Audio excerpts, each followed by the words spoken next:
decided to give up three pretty important things in my life. Just for a year, no sex, no masturbation, no marijuana. I anticipate that is going to be more challenging as the year goes on. So I'm going to document it every single day. Keep watching and I will document not only my success and failure if it happens, but also my mental state and any observations that I'd like to share. Subscribe if you dare.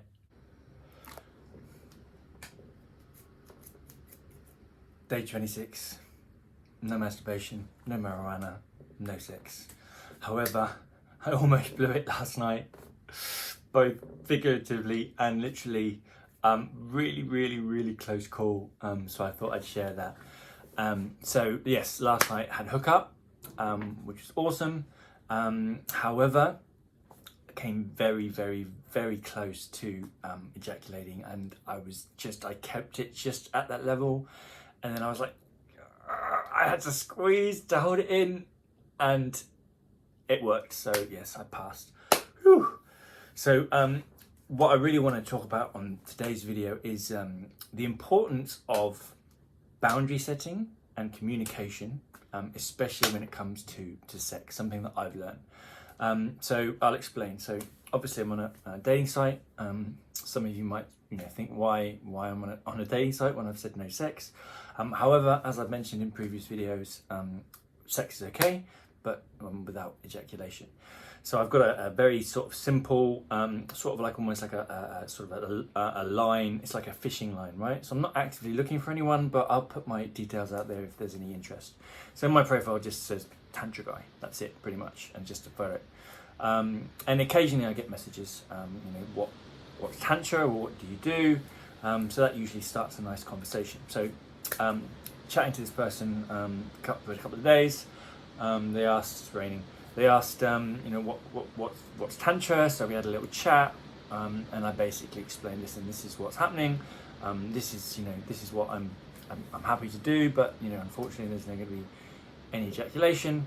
And we sort of had a discussion around that, and I was very direct, very straightforward, no expectations, but set boundaries. This is what I'm prepared to do. This is what I'm not prepared to do. Are you okay with it? So occasionally, it works, and sometimes it doesn't. But I think it's really important to set boundaries. So really nice hookup. It was nice to get intimate and get sexy. And then obviously when it came to the point where I was like, no more. They were very respectful, and it was all good. So that's the topic of this video. Is I think, based on my experience and the conversations I've had with my friends, we don't really, again, based on what I just said, we don't really talk and communicate that honestly about sex. I know I've been guilty of not really being that verbal when it comes to what I like and what I don't like. And I think in the past that's because I had quite a few sexual hang-ups, as we all do. And there's always that sort of fear of being judged. Will they think I'm weird? Is that acceptable? And very often we take, the baggage from a previous relationship and bring it to the next relationship. So, for example, flirting, or talking to people or talking to people outside of the relationship. Some people are fine with it. Some people are not fine with it. So sometimes it's really good just to have that conversation and talk about, right, what's acceptable, what's allowed, what do I like, what do I not like. I'll give you a perfect example of this working.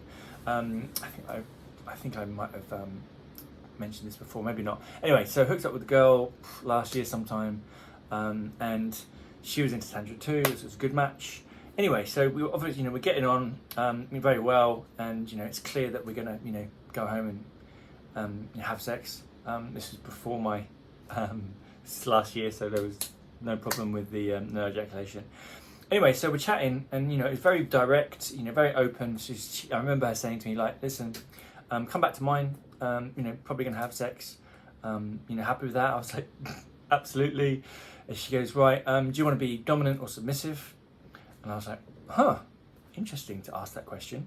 I'm, flexible. I can do both. So I said to her, let's just go with the flow.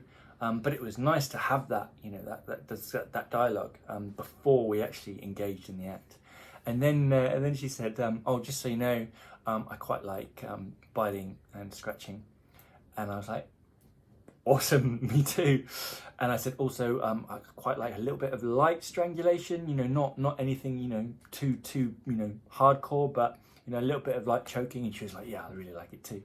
So that, as a result of, I think, that communication and obviously that connection, the sex that we had was awesome.